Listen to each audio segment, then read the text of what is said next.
everybody. This is Vince Miller. Thanks so much for joining me for this devotional. We are making our way to Christmas. We're getting close here.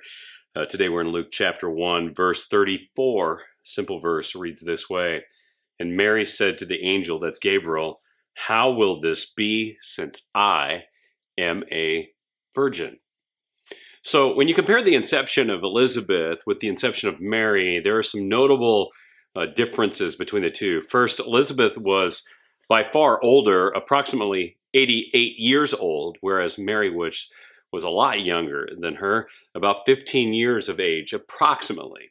Second, Elizabeth had consummated her marriage, and Mary had not yet. Therefore, as she states, she's a virgin.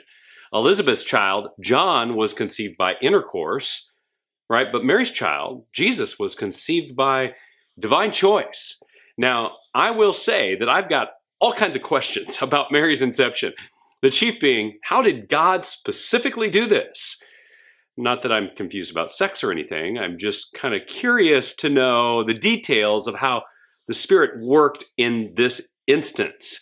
In any event, I want you to notice something here that is, well, I think is important. It's the ultimate contrast between Elizabeth and Mary.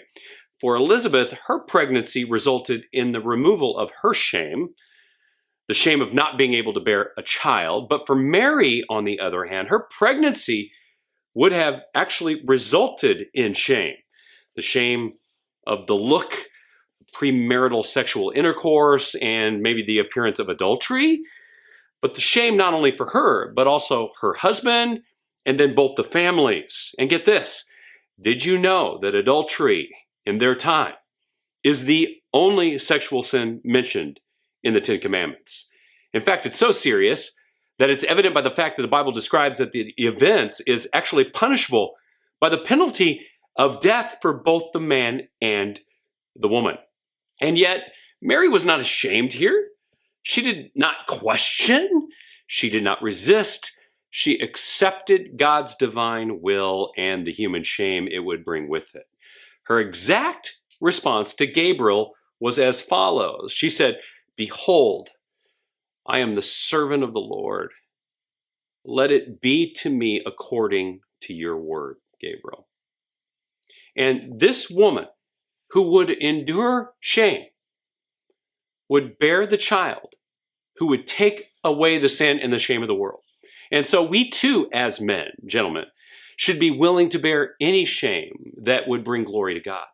As Paul the apostle once said, "For I am not ashamed of the gospel, for it is the power of God to salvation to everyone who believes." So guys, if you're enduring a shame for the purpose of the kingdom, endure. Endure with the strength as Mary did, so that it might bring glory to the name of God. I love you guys. Merry Christmas. We'll see you right back here again tomorrow.